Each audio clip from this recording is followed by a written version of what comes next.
Hello student, स्वागत है आपका हमारे यूट्यूब चैनल अभी रॉय पीसीआईएम क्लासेस में। स्टूडेंट, आज फिर फिजिक्स विषय के अंतर्गत एक मोस्ट इंपोर्टेंट टॉपिक लेके चल रहे हैं, जिसका नाम है एक समान चुंबकीय क्षेत्र में गतिमान आवेश पर बल। जब कोई आवेश एक समान चुंबकीय क्षेत्र में गति करता है तो उस पर कितना बल लगता है, उसके लिए व्यंजक फाइंड करने वाले हैं। ये बोर्ड एग्जाम में भी पूछा जाता है कि गतिमान आवेश पर लगने वाले बल का व्यंजक ज्ञात कीजिए। ठीक है नी? तो उसके लिए हम डेरिवेशन करने वाले हैं। इससे पहले मैंने अनुप्रयोग के बारे में बताया है, जो एम्पियर के परपटीय नियम के अनुप्रयोग हैं। ठीक है स्टूडेंट, उनको जाकर के देख लीजिए, क्योंकि बोर्ड एग्जाम में कई बार पूछे जाते हैं।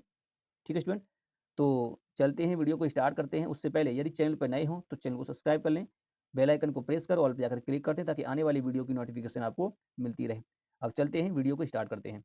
चलिए स्टूडेंट, एक समान चुंबकीय क्षेत्र में गतिमान आवेश पर बल, यानी कि यहाँ पर आपको लिखा है एक समान चुंबकीय क्षेत्र जो है वो एक समान होगा, उसमें कोई एक आवेश जो है वो गतिमान होगा, आवेश गति कर रहा होगा, तो चुंबकीय क्षेत्र उस आवेश पर कितना बल लगाएगा, उसके बारे में ही पढ़ना है।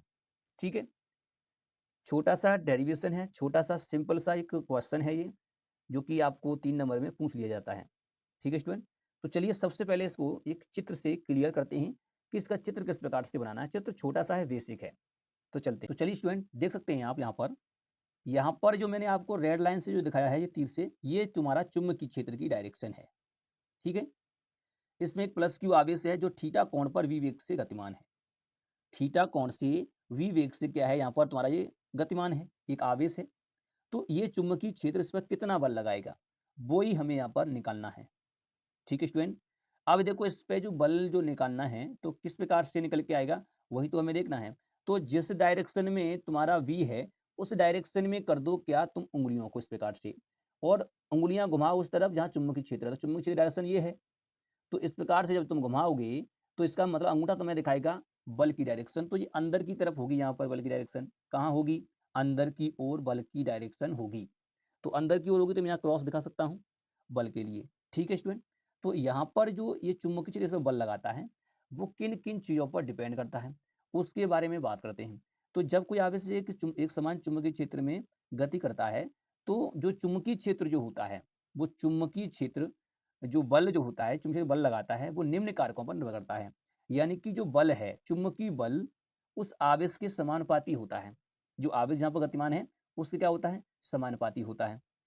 दूसरा, जिस वेग से गति कर रहा है उसके भी समानुपाती होता है, वेग के समानुपाती होता है। तथा कितने कोण पर गतिमान है, उस कोण की साइन ज्या के समानुपाती होता है। ठीक है, तो जब इन सभी को संयुक्त रूप में लिखते हैं तो यहाँ पर एक फॉर्मूला निकल के आता है चुंबकीय क्षेत्र का। ठीक है, तो चलिए सबसे पहले मैं इसकी थ्योरी लिख देता हूँ। थ्योरी में क्या लिखना है, थ्योरी में लिखना है कि माना एक समान चुंबकीय क्षेत्र में, एक समान चुंबकीय क्षेत्र में यानी कि बी में एक प्लस क्यू आवेश थीटा कोण पर वी वेग से गतिमान है, तब चुंबकीय क्षेत्र द्वारा आवेश पर लगने वाले बल की गणना करने पर, यही थ्योरी में लिखना है। ठीक है, तो चलिए मैं लिख देता हूँ। चलिए स्टूडेंट, माना एक समान चुंबकीय क्षेत्र बी वेक्टर, यानी बी वेक्टर एक सदिश राशि, इसलिए माना एक समान चुंबकीय क्षेत्र बी में एक प्लस क्यू आवेश थीटा कोण पर वी वेग से गतिमान है, तब चुंबकीय क्षेत्र द्वारा आवेश पर लगने वाले बल की गणना करने पर, चुंबकीय क्षेत्र द्वारा आवेश पर लगने वाले बल की गणना करने पर, इस प्रकार से इस थ्योरी को लिखना है। तो चलिए, यहाँ पर जो ये बल है स्टूडेंट, ये चुंबकीय बल जो है वो निम्न कारकों पर निर्भर करता है। तो चलिए, कौन कौन से कारकों पर निर्भर करता है उनको देख लेते हैं। कौन कौन से कारक हैं, सबसे पहला, ये चुंबकीय बल प्रोपोर्शनल होता है आवेश के। ठीक है नी, जितना आवेश उतना ही चुंबकीय बल लगेगा। ठीक है, समानुपाती होता है। दूसरा, ये चुंबकीय बल वेग पर भी निर्भर करता है, जितना वेग होगा उतना ही चुंबकीय क्षेत्र उस पर बल लगाएगा। ठीक है। तीसरा, यह चुंबकीय बल चुंबकीय क्षेत्र पर भी निर्भर करता है, चुंबकीय क्षेत्र बढ़ाने पर चुंबकीय बल का मान बढ़ जाता है। ठीक है स्टूडेंट, इसके बाद ये जो चुंबकीय बल है वो किस पर निर्भर करता है, जो कितने कोण से आवेश गतिमान है, तो यानी कि उसकी साइन जिया पर, साइन थीटा कह सकते हैं, साइन थीटा के समानुपाती होता है। तो इस प्रकार से 4 इसके समीकरण प्राप्त होते हैं। इन चारों समीकरणों को संयुक्त करने पर, तो यहाँ लिखेंगे समीकरण फर्स्ट प्लस सेकंड कह सकते हैं, प्लस थर्ड व फोर्थ को संयुक्त करने पर, को संयुक्त करने पर, जब संयुक्त करेंगे तो ये निकल के आएगा एफ बी बराबर q v v sine theta.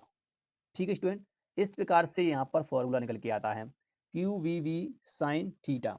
यहाँ पर जो तुम्हारा जो होता है प्रोपोर्शनल साइन लगता है, संयुक्त कर रहे हैं ना इसको, तो यहाँ पर q v v sine theta proportional में, यहाँ से जब प्रोपोर्शनल का साइन जब हटेगा तो ये यहाँ पर क्या आएगा, ये आएगा यहाँ पर एक के q v v sine theta. ठीक है, के का मान होता है 1 क्योंकि के बराबर 1 यहाँ पर एक वायु के लिए होता है, तो एफ बराबर हो जाएगा, इसे यहाँ पर बी लिख देते हैं वी इसमें। ठीक है नहीं, तो ये हो जाएगा Q V P sign theta. ठीक है, तो इस प्रकार से ये फॉर्मूला आपका यहाँ पे निकल के आता है। ये चुंबकीय बल का क्या होता है स्टूडेंट, फॉर्मूला होता है, किसका होता है, चुंबकीय बल का फॉर्मूला होता है।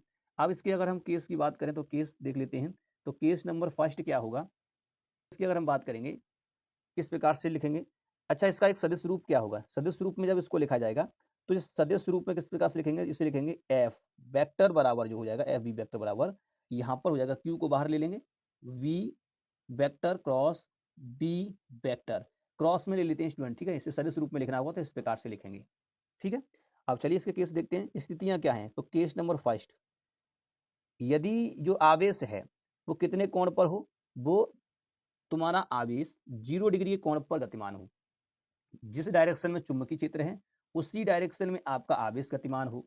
जैसे ये चुंबकीय क्षेत्र और इसी में क्या है तुम्हारा एक प्लस क्यू आवेश इस प्रकार से गतिमान है, तो यहाँ पर जो तुम्हारा निकल के आएगा वो निकल के आएगा एफ बी बराबर क्यू बी साइन 0 डिग्री, और साइन 0 का मान जो होता है वो होता है तुम्हारा 0, क्या होता है 0। तो इस कंडीशन में जो फोर्स होगा वो 0 होगा, क्या होगा 0 होगा।